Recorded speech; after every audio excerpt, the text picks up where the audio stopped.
Is it fair to be calling this city the left armpit of Indiana?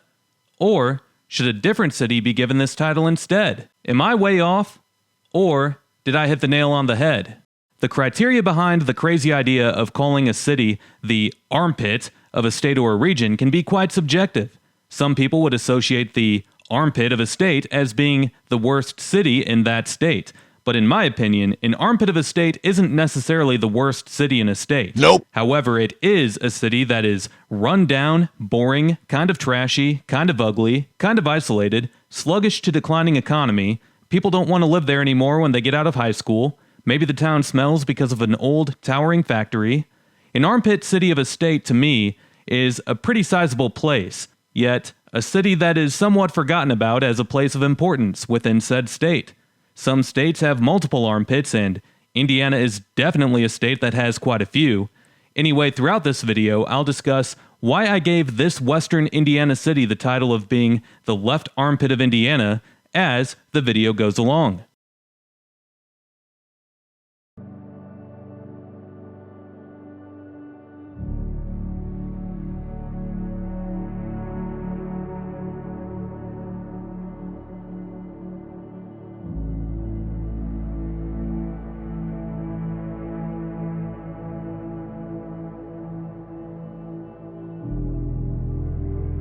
Terre Haute, Indiana, a place with more big red liquor stores than health clubs, more Dollar Generals than you'd know what to do with, a town with 2 great colleges, yet none of the graduates want to stay.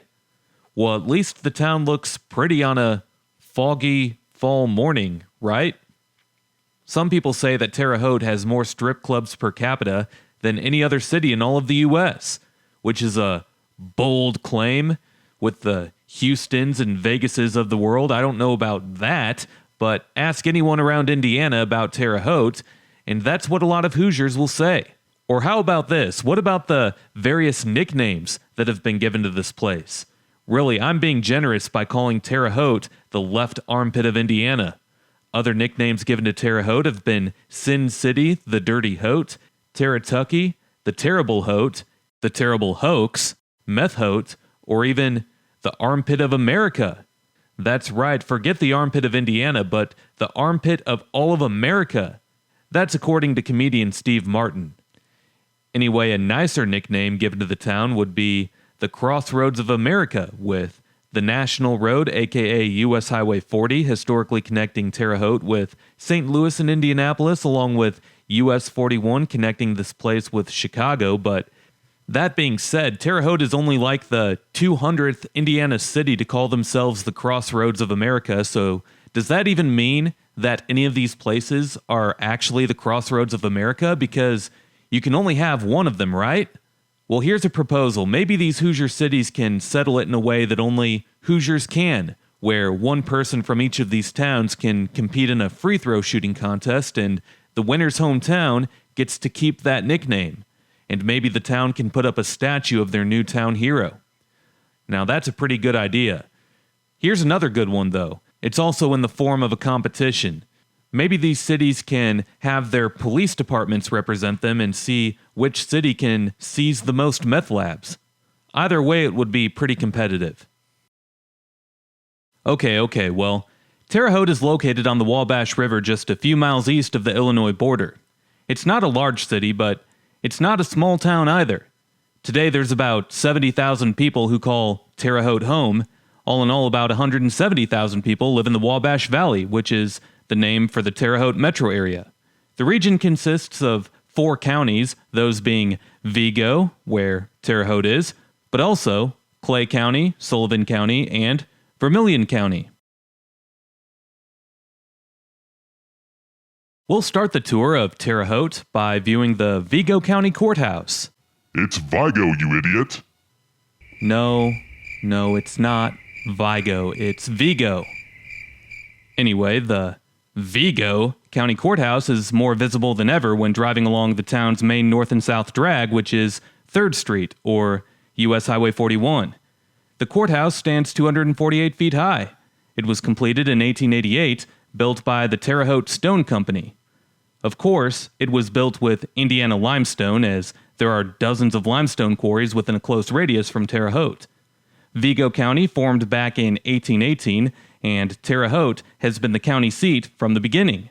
The name Vigo comes from Colonel Francis Vigo from Spain, who assisted in financing George Rogers Clark's exploration of the country. Upon Francis Vigo's death, he donated $500 to Vigo County to purchase a courthouse bell. The county did indeed purchase a bell with Vigo's $500 donation. However, an additional $2,500 was needed to complete the purchase. The original bell was donated to a local church where it still sits inside, while a newer bell has replaced the old one and is hanging inside the courthouse dome. When it comes to the naming of Terre Haute, well, it's French for high ground, as the city of Terre Haute sits on a small plateau over the Wabash River. As we leave the downtown area, the first area of town that we'll check out is the north side. It happens to be what most people say is the worst part of town, or at least the most run-down looking part of town. Don't worry, we'll come back and check out Indiana State and downtown later in the video. I'm not only going to show the bad-looking areas in this video, but you know me, and I know all of you, and I know what parts of town you all want to see the most. Anyway, as we head over the railroad tracks, you can see that it all goes from a full-of-life-looking Indiana State University campus to an empty and not-so-full-of-life looking north side district of Terre Haute. When looking around, you have to wonder what the hell happened here for city blocks to just disappear and look like this. Some of it can be explained through the long and fascinating history of Terre Haute. We'll talk about most of that in depth later in the video, but to say it briefly, we actually just passed by what used to be Terre Haute's red light district. You wouldn't know it was there today by looking around, as the district was all cleared out in the 1970s as a part of a city redevelopment plan. The district was everything west of 4th Street, north of Wabash, and south of Locust. Inside of the red light district was a lot of gambling, a lot of historic gang activity, and several brothels used to be located there as well. Terre Haute's red light district was crazy town to say the least. Alright, so for now, let's go over the economic stats for Terre Haute, shall we? First, here's a look at the population history for Terre Haute. The city peaked in 1960 with 71,000 people. Since then, the city has lost over 12,000. When looking at the data for all of Vigo County, the population loss isn't quite as dramatic, but it's still there, peaking at 114,000 in 1980, and today it's down to 106,000, so that's a loss of about 8,000 people over a 40-year span for Vigo County compared to a loss of 12,000 people over a 60-year span for Terre Haute. The latest estimates suggest that Terre Haute's population is 58,000 and the median household income is $41,000 per year, which is really bad for 2024 standards. Like, I'm surprised that the poverty rate isn't in the 30% range. Meanwhile, the median value of owner-occupied housing units is below $100,000, and only 23% of adults 25 and older hold a bachelor's degree or higher. The numbers for Vigo County are slightly better than those for Terre Haute across the board. However, these numbers should tell you everything that there is to know about the Terre Haute area's sluggish economy, and it's been this way for years and years. If you need more proof, just look around the area that we're driving around right now. And it's not just this small north side area that looks run down in Terre Haute. You'll see throughout this video that it's actually quite a large chunk of this town that looks this way. Maybe other parts don't look as empty as this part does, but most of the town doesn't look pretty.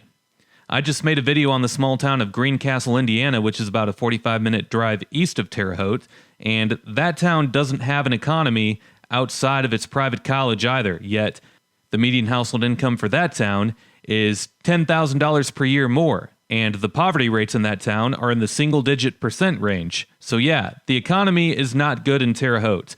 You're kidding yourself if you think that things are fine here. That being said, here are the top employers in all of Vigo County. Indiana State and Rose-Hulman are the diamonds in the rough for this town. Outside of that, it's just a bunch of small manufacturers, healthcare facilities, public school, and government jobs.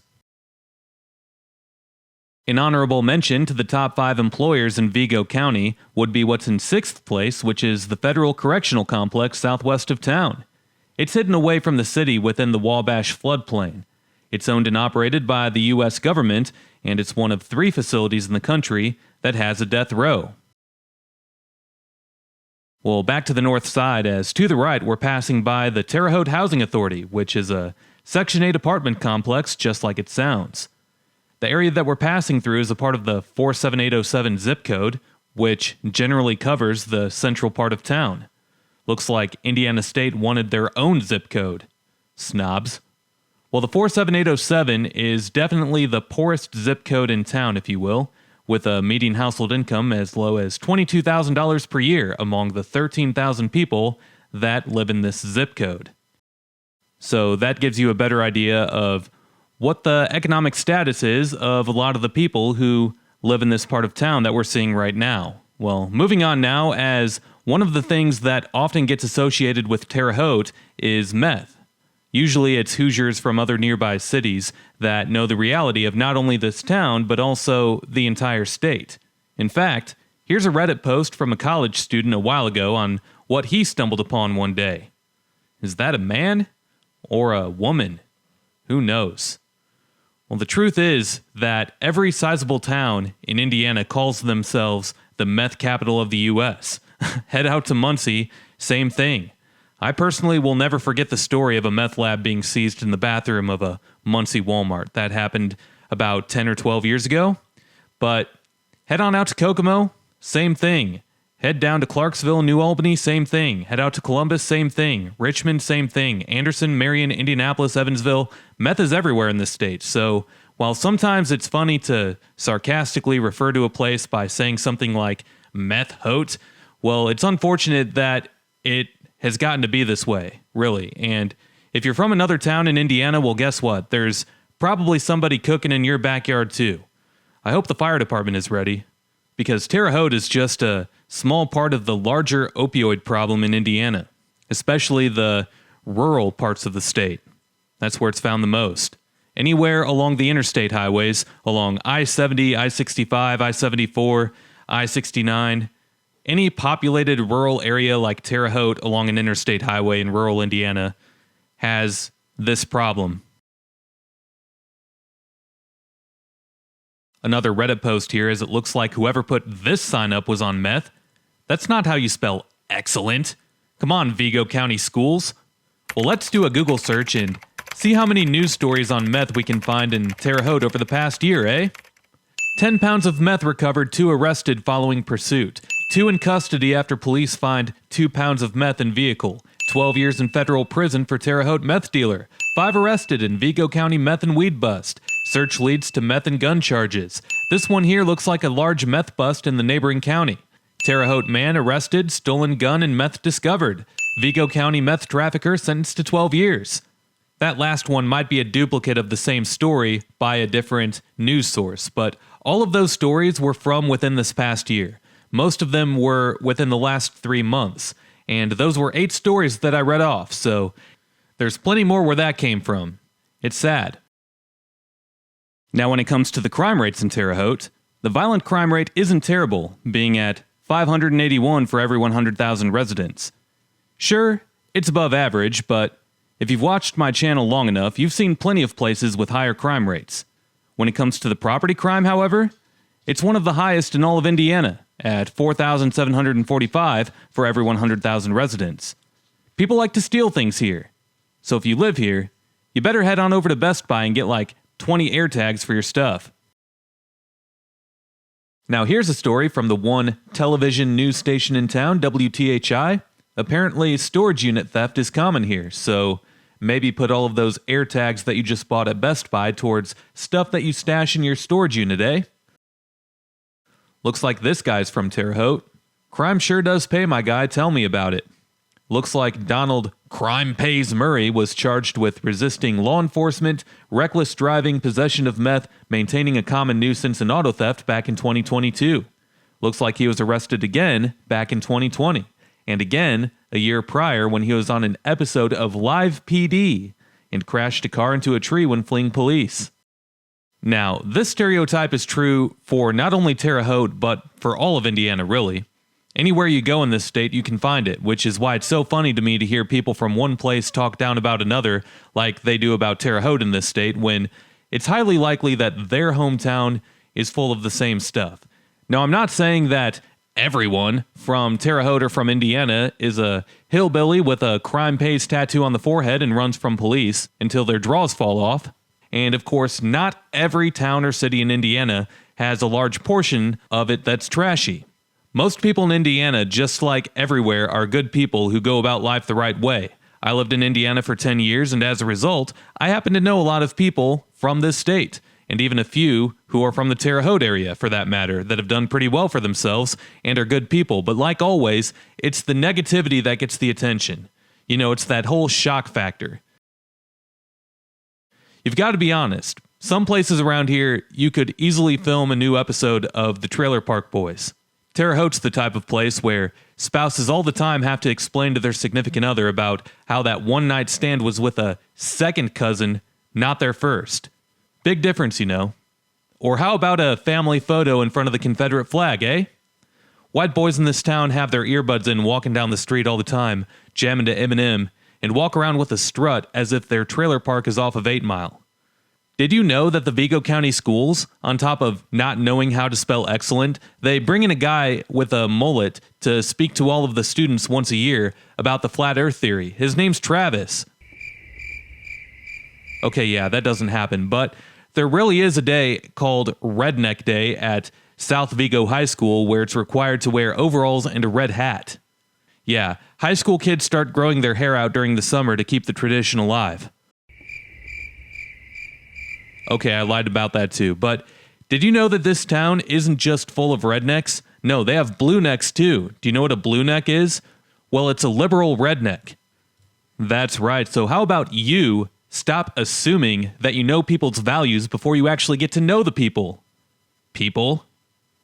Also, when people text each other in Terre Haute and say LOL, they're not laughing at anything, nothing's funny. What they're really saying is low on liquor, so that means go head to Big Red Liquors for them.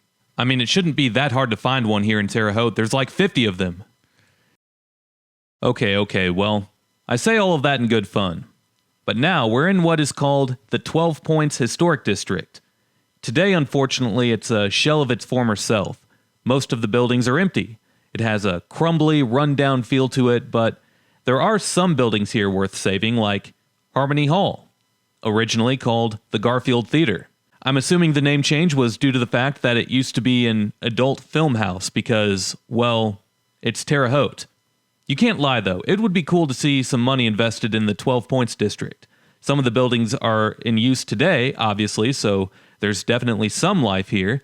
But the district was platted in 1889, and it's called 12 Points because of the 12 points from the 3 main streets that run through the center of it. Most of the commercial buildings here were built anywhere from 1900 to 1930.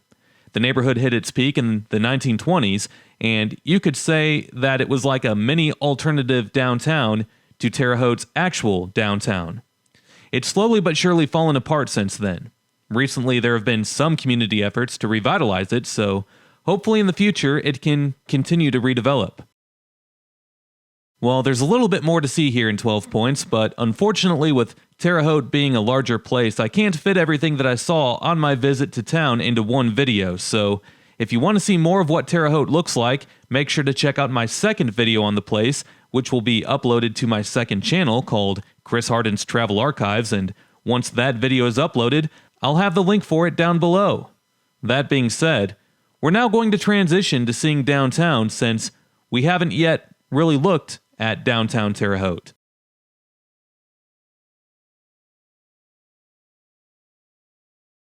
To this point, I've mostly mentioned bad things about Terre Haute, but there's plenty of good things to mention about the town too. There's plenty of things to have some community pride in. One thing that's pretty neat about downtown would be the Indiana Theater.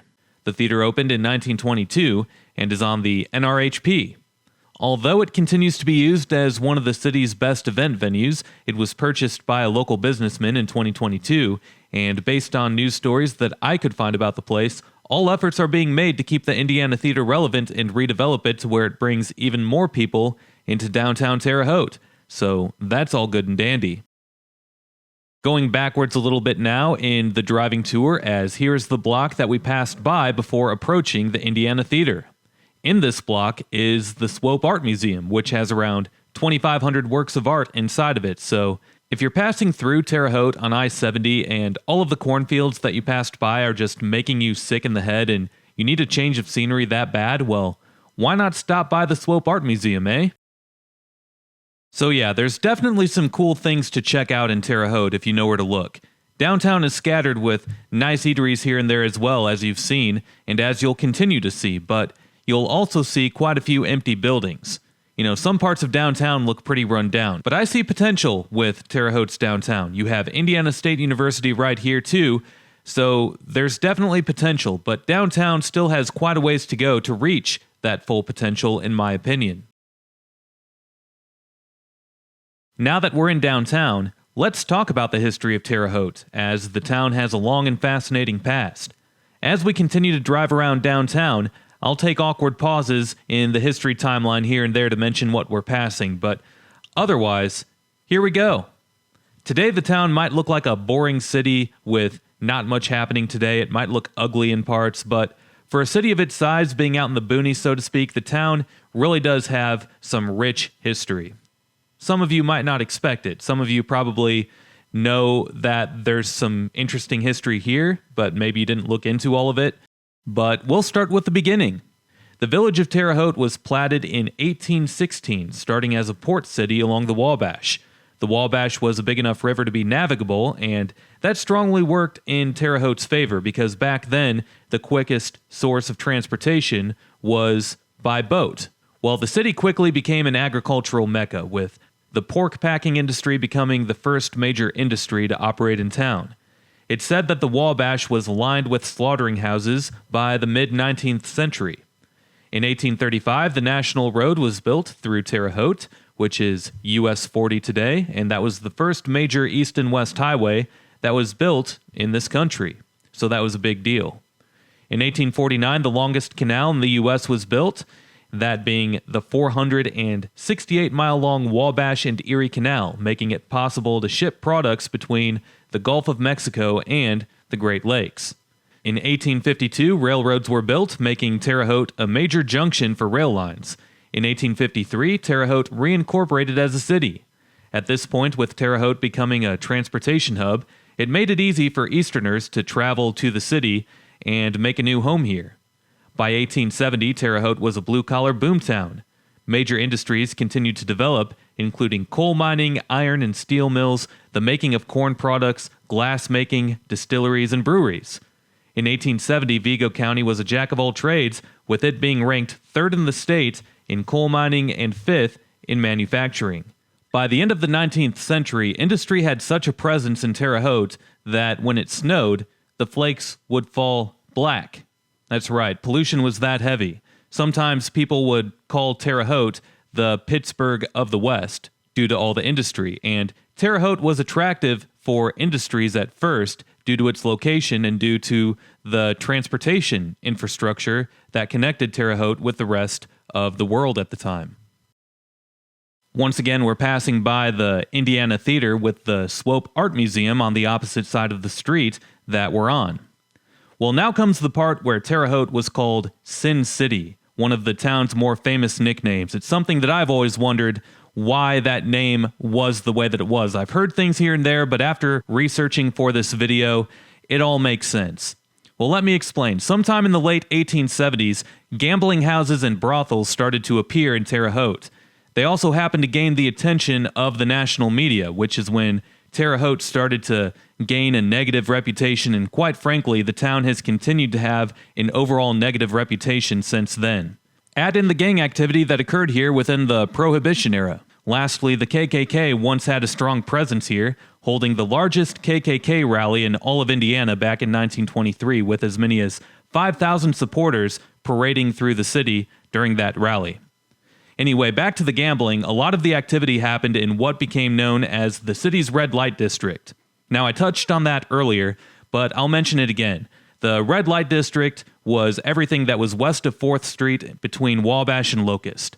Today, there's nothing to see anywhere within that area other than grass lots, parking lots, and fast food chains. The city tore it all out during a 1970s redevelopment effort. While organized crime had a big presence in the red light district, crime leaders at the time included Frank Clark and George Gosnell. The way I understand it is that for an era during Terre Haute's history, it was those two who ran Terre Haute's underground business. They had slot machine rental trusts, for example, and they would rent out slot machines to saloons. They would also cause trouble with the saloons and other businesses who decided to buy their own slot machines. So they didn't want their business being taken away from them. Back to that in a second, as here we're looking at the sidewall of the Vigo County Historical Museum, in which they would like to remind you that the Coca-Cola glass bottle design was drawn up right here at 3rd and Voorhees in Terre Haute at a glass factory in 1915. The Root Glass Company won a national contest for the design, and in return, the Root Glass Company acquired other bottling franchises, and they ended up being the largest Coca-Cola bottler for 30 years. Back to the story, as gambling lasted quite a long time in Terre Haute, with the city being known as late as 1957 as being the home for the largest international gambling ring in the U.S., with the ring collecting over $3 million in bets over a 3-month period that year. You also can't move on from this subject without mentioning that with Terre Haute being the Crossroads of America, a title that was much more relevant back then than it is now, that the city became a hotspot for national profile gang members such as Al Capone and John Dillinger. In fact, there would be gunfights on the street between people who worked for the St. Louis gang and people who worked for the Chicago gang. Terre Haute really was the Wild Wild West during the 19th to early 20th century at times. This is the Hulman building that we're looking at here, one of the older buildings in downtown Terre Haute. Seems like it's been put to good use, so that's cool. Past it is the Terminal Arcade, another cool-looking building, and then it's the Terre Haute Convention Center. Soon we'll see the flip side of the street that we're on, and we'll see the Terre Haute Children's Museum. So yeah, seems like Wabash Avenue in downtown is the place to be in Terre Haute. This is where people from Terre Haute say, I'm sorry, what city is the Left Armpit of Indiana? Certainly not this one, right? Well, sorry, Terre Haute, it's still you. That doesn't mean that you don't have cool things too. Alright, so I'm actually going to wait until we pass the Children's Museum until we talk about this.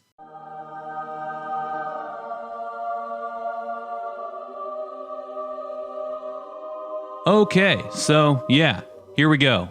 We talked about gambling, but prostitution activity was just as strong here in the Dirty Haute, with much of it also occurring in the red light district.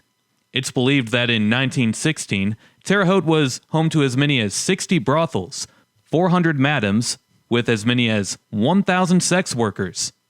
Yeah, that's a lot. This was deemed to be a tourist attraction, by the way, for the town for a long time. You might as well call it sex tourism, as most of the men who came to the red light district were from out of town, not from Terre Haute. Well, sex workers were said to have had a huge contribution to the local economy, bringing in thousands of dollars. In fact, during World War I, Terre Haute's red light district was shut down for a year, and the city lost an estimated $1 million when converted to today's dollars. One of the more famous madams was Edith Brown, who moved to Terre Haute when she was 17 in 1891 from the small town of Paris, Illinois. That's not that far away. Brown eventually owned a pretty large house at 206 North 2nd Street, that being a 16-bedroom house. It's no longer standing, but that house was right in the middle of the red light district. The house would later become a hotel. And once again, like I said, it's a grass lot today next to a parking lot, and you would never know that this part of town used to be a built-up part of the city. Well, Brown ran that brothel all the way until 1942. At that point, she turned the hotel into apartments as the brothel and gambling scene in Terre Haute started to die down. By the 1970s, the city of Terre Haute cleared the red light district, and once again for the third time in this video, the red light district, none of the buildings, still stand. Well, during the prostitution era in Terre Haute, there were plenty of burlesque shows, and it didn't cost much to go see one, costing only $2 for a ticket in most cases. Remember that theater that I showed you up in 12 Points? The Harmony Theater that used to be called the Garfield Theater? Yeah, that place was one of them. So right now we're on 3rd Street heading north, and this used to be the heart of the red light district.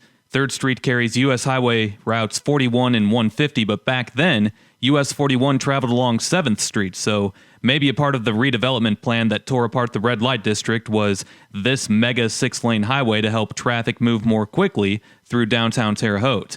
Now, before we see the campus of Indiana State University, I want to continue talking about the history because when going through Indiana State University, I want to be talking about it. So with that being said, we're now going to check out the east side of Terre Haute. For those who like to follow along on the driving tour portion of the video, we're on the far east side of Terre Haute, east of Blakely Avenue, or Fruit Ridge Avenue. Alright, so there's more history to mention now, as another reason that Terre Haute got the nickname of Sin City would be the political corruption that took place here in the early half of the 20th century. Several mayors did next to nothing to control the gambling and prostitution rings in the red light district, and you also had a police officer who protected a liquor ring during the Prohibition for a nice bribe. Former Mayor Don Roberts was indicted and arrested for tampering with the 1913 election, and it wasn't just Roberts that was a part of that scheme. There were as many as 132 people working for the city that were indicted, and over 100 people were found guilty as a part of the scheme. A few of those people included the sheriff and the circuit judge. While a part of this scheme were funds that were set aside to buy votes, there were false registration cards and even gang members who threatened people at voting booths to vote for Roberts. The police chief made as many as 2,500 fake registration cards with names that he simply made up. Can you imagine just sitting there and coming up with all of these fake names, 2,500 different fake names, and then coming up with the birthday and just a random city that they were born in?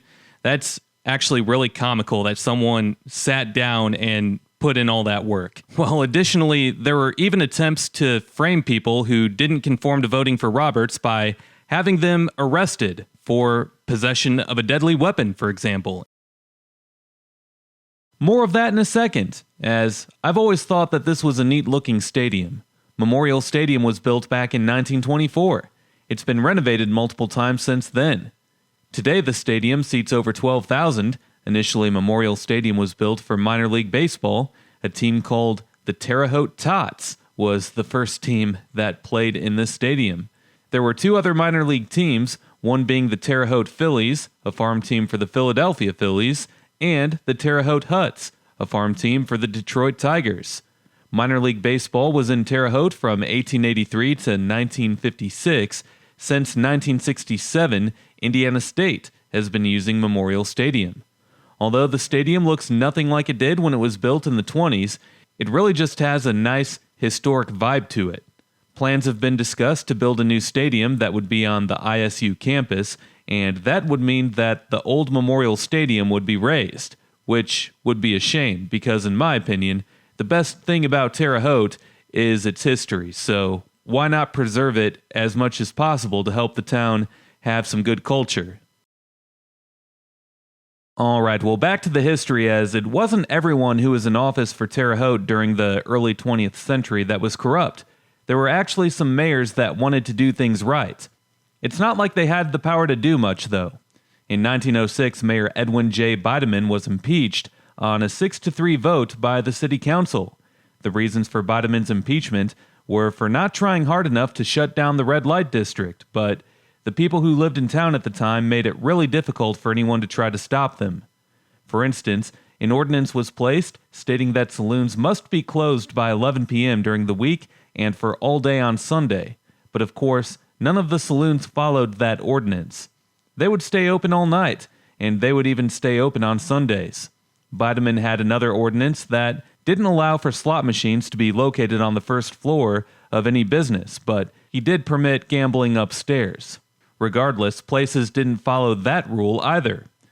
Well, after Bideman's impeachment, the Board of Public Safety tried to take order of things, and they ordered, quote-unquote, all immoral characters to remove themselves from the red light district. Yeah, nobody listened. every attempt that was made by police or the city to get rid of the activity in the red light district was met with protesters. Brothels ended up staying in the city all the way through the 1970s, so yeah, the residents of Terre Haute knew that prostitution and gambling were against the law, but they didn't care. They wanted it to stick around for as long as possible, and the residents of Terre Haute certainly had a lot of fight in them to make sure that they got what they wanted. They didn't care if it ended up hurting them in the long run, which leads me to my next talking point, as the final reason that contributed to Terre Haute being called Sin City included labor disputes throughout the city during the Great Depression, which led to violence. The city saw exponential growth during the late 19th century, but by 1920, the city started to see economic decline. Repeated floods along the almighty Wabash didn't help either. Coal mines were losing money, and rail yards in town started to see little to no activity. The Prohibition killed the business for the once booming distilleries and breweries in town. Glass-making saw sharp declines too. A streetcar strike broke out in 1914 in which the mayor at the time had to step in against what was the Streetcar Men's Union of Terre Haute to stop them from stopping the streetcars from operating. Strikes continued to occur in Terre Haute often throughout the early 20th century, with 3 packing plant walkouts occurring all at once, forcing production to cease, and livestock markets throughout town had to close. In March of 1935, a stamping plant in town refused to meet the demands of the labor union, which forced the stamping plant to close for 4 months due to a labor strike. Later that year, the general strike in July of 1935 occurred, which was the largest in Terre Haute's history and only the third of its kind in U.S. history at the time. It involved around 22,000 people, and in return, pretty much all of the businesses throughout the city were shut down. Indiana's Governor Paul McNutt declared martial law and sent in 1,500 National Guardsmen to try to settle things down. After 185 arrests were made, and after the National Guard fired tear gas bombs along with other techniques, the strike ended. However, martial law remained in effect in town for the following 6 months. To sum it all up, with all of the tensions between the labor unions and the factories, with all of the brothels and all of the gambling, and with all of the corruption in the city offices taking place in the first half of the 20th century, companies weren't attracted to grow their business in Terre Haute at all, and the local economy was never able to rebound after the Great Depression. So that's why a large portion of Terre Haute looks like this. Run down, no money, no economy, old, grimy, crummy. Yeah. Some people who have seen my Illinois videos are saying, see, look, it's not just cities in Illinois that are like this, cities in Indiana are like this too. Well, if Terre Haute was in Illinois, the decline would be even more dramatic because of the state taxes that are implemented in Illinois. But of course, some of this is the Rust Belt aspect of things, where the manufacturing industry took a huge hit across the entire country, but a lot of it is self-inflicted. Terre Haute, from the local aspect, never really had a business-friendly culture. For example, there was one case where a Wisconsin-based manufacturer called Allis-Chalmers signed a contract in 1951 to open a large engineering plant in Terre Haute. The plans for the company in Terre Haute were to manufacture turbojet engines for the U.S. Air Force. That was exciting news for Terre Haute at the time, as it was an economically depressed town, much like it is now, but unfortunately people started to strike before the plant was even opened. Construction was 3/4 of the way through when members of the local UAW went on strike. Allis-Chalmers threatened to not go through with their plans in Terre Haute if the strike couldn't be resolved in 14 days. Members of the union got together, and 250 of the 340 members voted to continue fighting.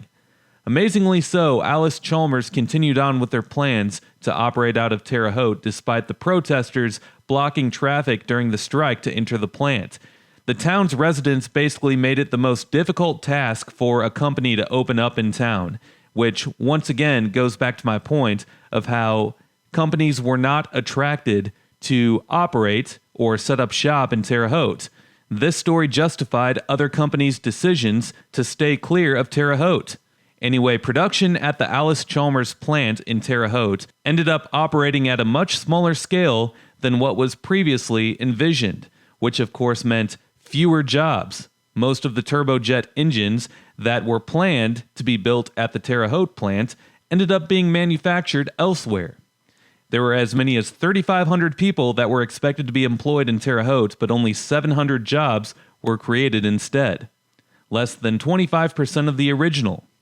Even more amazing is that Alice Chalmers gave Terre Haute another chance, announcing other plans to continue production in town. Townspeople continued to give the company problems though, and production was lackadaisical when compared to what the company saw in other towns that they had factories in. As a result, production ceased at the Alice Chalmers Terre Haute location in 1962, 10 years after opening. Now that is a great example of how to scare companies away and to not help your local economy. That is how you keep high poverty rates in your community, and it's how you get younger residents to ditch town because they just don't see any future in Terre Haute. Well, as you can see, this is another crummy looking part of town, and once again, I'll have a second video where I'll upload all of the footage that I filmed but didn't use in this video, so if you're interested in seeing more of Terre Haute and seeing more of the crummy looking parts of town and even some nice looking parts of town, I'll have the link for that down below once it's uploaded. But now, it's time to go check out the college campuses. First, we'll look at Indiana State, and afterwards, we'll check out Rose-Hulman. Indiana State was founded in 1865 as Indiana State Normal School. A normal school was an institution created to train teachers, so basically a school that specifically was for upcoming teachers. In 1929, the name changed to Indiana State Teachers College. By 1965, the curriculum of the school evolved to offer more fields of study, and it was renamed to Indiana State University, or ISU, which it's been called that ever since. Some people refer to ISU as I screwed up, as if getting into Indiana State is like a last resort. Yeah, maybe if you're a snobby rich kid from Carmel. It looks like the school accepts everybody with a 93.7 acceptance rate, so that probably backs up that claim some. But going to school at ISU can't be that bad, come on now. The Urban Dictionary definition of Indiana State is brutal. A horrible university located in Terre Haute. The students walk around like zombies, waiting to flunk out and move on to Ivy Tech. You can pause the screen if you really want to read the rest. But that's kind of mean. What college campus doesn't have students walking around like zombies? I mean, geez, sometimes classes are held super early, at times that nobody wants to be awake, not even the professors. I think what it really is that people just like to rip on Terre Haute. Yeah, that's right. This has nothing to do with Indiana State University being a good school or a bad school. This has everything to do with the city of Terre Haute. That's my takeaway. Well, Indiana State is known for being a school that can provide a great education for those who want to put the work in, and it comes at an affordable price. There's nothing wrong with that in this day and age where the average college student graduates with $37,000 of student loan debt. Do you want to guess what the average student loan debt is for Indiana State graduates? Yeah, it's $24,000, about $13,000 less than the national average. So, while all of you snobby kids with rich parents across Indiana who end up laughing at your high school classmates that get into Indiana State, all of you snobby kids who have the latest Apple products but don't have to work for any of it, yeah, all of you who think that it's a failure to get accepted into Indiana State, well, the kids who graduate from Indiana State are laughing right back at you in your face when your student loan debt ends up totaling $100,000, while ISU grads are able to pay it all off within a couple of years. So enjoy that degree from Notre Dame, you snobby rich kid.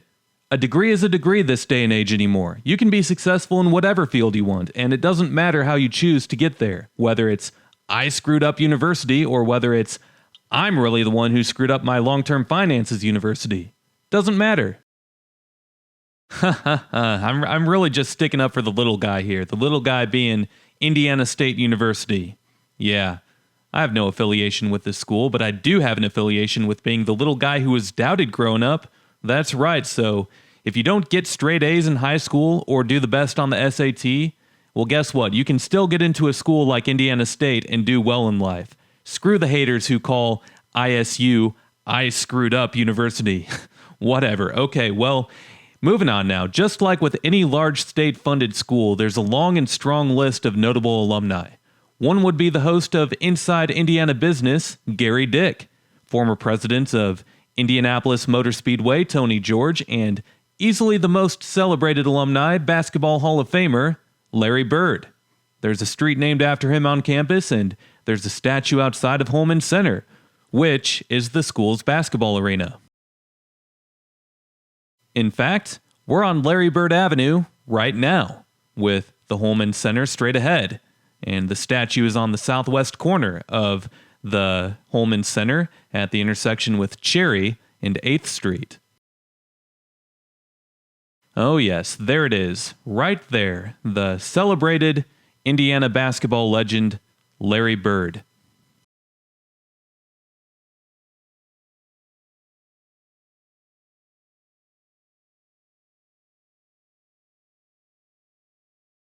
Well, there happens to be another university in town on the Far East Side, so let's go check out the Rose-Hulman Institute of Technology, eh? Unlike with Indiana State, Rose-Hulman is a private university, but just like with Indiana State, Rose-Hulman has also made its way into the database of Urban Dictionary. Let's see. School for the Socially Challenged. Oh my god. Okay. Otherwise known as a School of Engineering. Most Rose-Hulman students spend their 4 years at their school, just like they did in all of the years leading up to it. Yeah, can't read off the rest there. Good old Urban Dictionary. I suppose that if you want to read the rest, you can look it up for yourself. That was kind of like a backhanded compliment. Sounded like the person who wrote that, along with all of the people who upvoted that, were all bitter and salty that they weren't blessed with the academic genes. Come on now, don't be hating on people who become successful engineers. People sometimes say that I sound bitter and salty when I'm talking about snobs, but I'm really just making jokes. That one actually sounded like someone who was bitter and salty, taking personal shots, calling them socially challenged. Wow, yeah. All right, well, Rose-Hulman for a long time has been rated as either the best or one of the best engineering schools in all of the United States. The best way that I know how to put it is that Rose-Hulman is about as anti-Terre Haute as you could possibly get while staying within the city limits of Terre Haute. That's probably why Rose-Hulman students don't fit in with the local crowd, like that Urban Dictionary post so claimed. But you know what? Honestly, Rose-Hulman is probably the best thing that Terre Haute has to offer anymore. And what's sad is that the city has done absolutely nothing to build off of the engineering talent that comes out of Rose-Hulman. You know, if you're a Rose-Hulman graduate, there's absolutely no reason to stay in Terre Haute as you move on with your adult life, because you're not going to be able to fulfill your career potential. Really, the students would be doing themselves a disservice to stay in Terre Haute after graduating, and it's up to the city if they want to change that going forward. The city is going to have to work hard to try to bring in different types of jobs to try to get some of the college graduates to stay. The enrollment at Rose-Hulman is around 2,100 students, so it's not tiny, but it's definitely not big. The campus is 1,300 acres, and 73% of students are from out of state, which is unusual for a private university in Indiana. Maybe that's just because the engineering literature here is exactly what everyone says it is, so people are willing to come here from all over despite the fact that it's in Terre Haute, Indiana. Also, the school's website claims that the average starting salary of a Rose-Hulman graduate right off the bat is $80,000 per year. Wow. Yeah, might be worth getting into all of that student loan debt if that's the outcome. Well, the acceptance rate is 77%, so it's not terribly hard to get into school, but because it's a private university, it's a lot more expensive than Indiana State is, so that's likely what keeps the enrollment down. The school was founded in 1874, originally under the name of Rose Polytechnic Institute. It was always an engineering school from the start. It was founded by Chauncey Rose, who came to Terre Haute as a young buck with his family from Connecticut in 1817. Rose started the school with 9 of his trusted friends, originally at 13th and Locust Street in the heart of the city. We were actually at 13th and Locust not that long ago, and today, that area of town looks nothing like a flourishing neighborhood to say the least. The first classes were held in 1883 with a total enrollment of 200 students. In 1917, the school was outgrowing its small campus in town, and it needed funds to help relocate. The ultra-successful Hulman family, originating from Terre Haute, ended up donating their 123-acre farm to the school, which is where the campus is today, and which, of course, is why the name of the school is known as Rose-Hulman. The Hulman family, however, once owned the Indianapolis Motor Speedway and gained their rich fortunes largely through what is known as Hulman & Company, which is headquartered today in downtown Terre Haute as a private company that has stayed within the family ever since originating in 1850. Hence, the name of Hulman being found in various places throughout Terre Haute, including a main thoroughfare on the south side of town. Anyway, the school's athletic teams go by the Fightin' Engineers, but nobody cares about Rose-Hulman athletics, do they? Really? And when it comes to notable alumni, there aren't really too many recognizable names. Rather, it's just a bunch of successful engineers and business people that move on to live elsewhere in the country where there's a stronger economy. Now, quickly, I'll show you the two high schools in town. This is Terre Haute North Vigo High School, home of the Patriots. The school opened in 1971, and among the most notable alumni would be former Major League ball player Brian Dorsett, former Major League catcher Josh Fegley, and lastly, another baseball player, Tommy John, who's famous for having a severe elbow injury that could have ended his playing career, yet he was able to come back and pitch from it and play again in the major leagues after having a surgery, in which that type of surgery has become known as Tommy John surgery.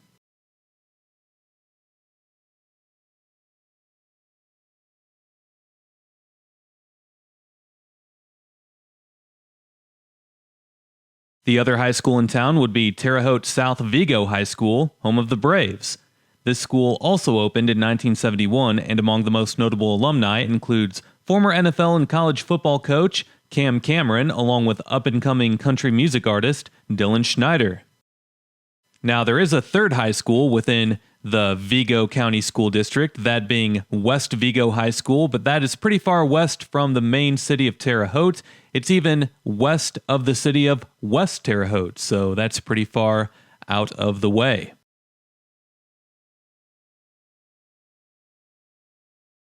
Alright, so now we're back to being right outside of Rose-Hulman on the far eastern side of town, and we're going to be seeing some nicer areas of town to finish out this video. That being said, it is now that time. You can't always trust someone who refers to ISU as I screwed up, and you can't always trust someone who still uses dial-up, but you can always trust Chris's livability score.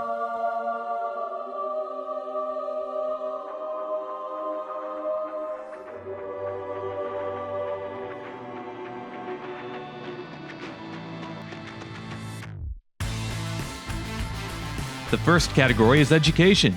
South is considered to be the better high school. However, South is considered to be average at best, whereas North is considered to be below average in terms of academic standing. That being said, they're not terrible schools, but they're not great, and sometimes they spell excellent wrong on one of their signs. Education gets an 11 out of 20. Crime in Terre Haute is not the worst, but the property crime rate here is concerning. It gets a 10 out of 20.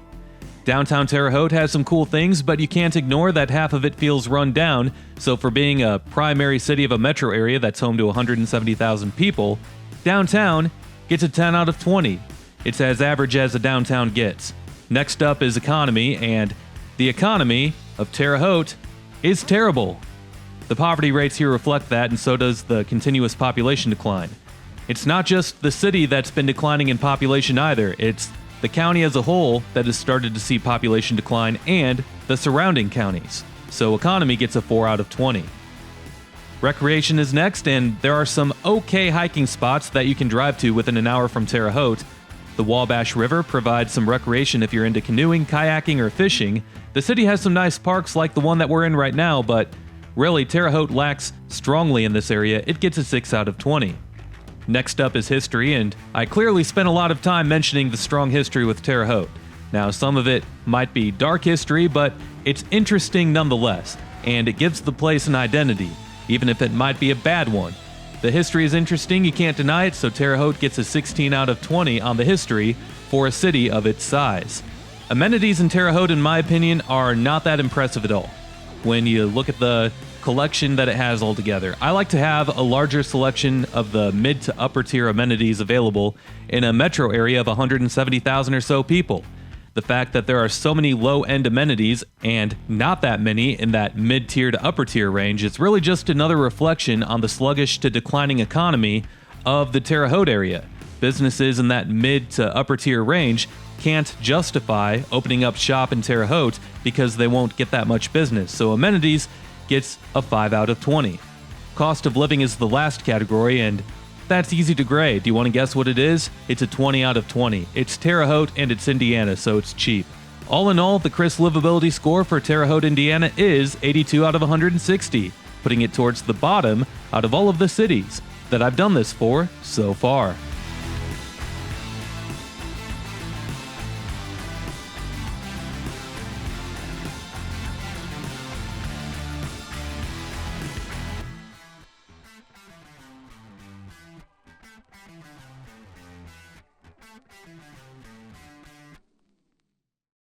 Currently, we're driving through the nicest part of town as I saved the best for last, but look, Terre Haute is not in a good place right now with the economy. The town has a pretty high crime rate and it has a pretty high poverty rate as well. I'll say it again, the best thing that Terre Haute has going for it would be its 2 colleges. But Terre Haute has 4 colleges, Chris. St. Mary of the Woods and Ivy Tech are colleges too. Yeah, not to the level of Indiana State and Rose-Hulman. Not big enough to make a difference in the local economy. Don't get me wrong, both of those schools serve a purpose, but Rose-Hulman and Indiana State are the difference makers in this town, and if anything, I can see downtown Terre Haute becoming a little bit more lively as time goes on, but I don't see the economy improving here anytime soon. There isn't enough young professional talent for companies to seriously consider Terre Haute as a place to operate in. And additionally, the young professional talent continues to bolt from Terre Haute down I-70 the second that they get the opportunity to, and they're excited to leave town as well. If Terre Haute wants to turn things around, they need to find a way to attract the college graduates to stay in town, and while that is possible, it will take a very long time to accomplish. All of those things factor into Terre Haute being labeled as the Left Armpit of Indiana. I didn't even talk about the smelly factory. Apparently there's a smelly factory in town that even adds to it. Well, as a last reminder, I will have a second video uploaded on Terre Haute showing you all of the footage that I filmed but didn't use in this video. The link for it will be down below, so keep an eye out for that. And if you enjoyed this video, do me a favor and make sure to drop a like, comment, and subscribe if you haven't already, as doing all of those things helps these videos destroy the evil monster that is the YouTube algorithm. Also, make sure to hit that notification bell so that you can be notified every time that I upload a new video. Thanks as always for watching, and we'll see you next time. Peace.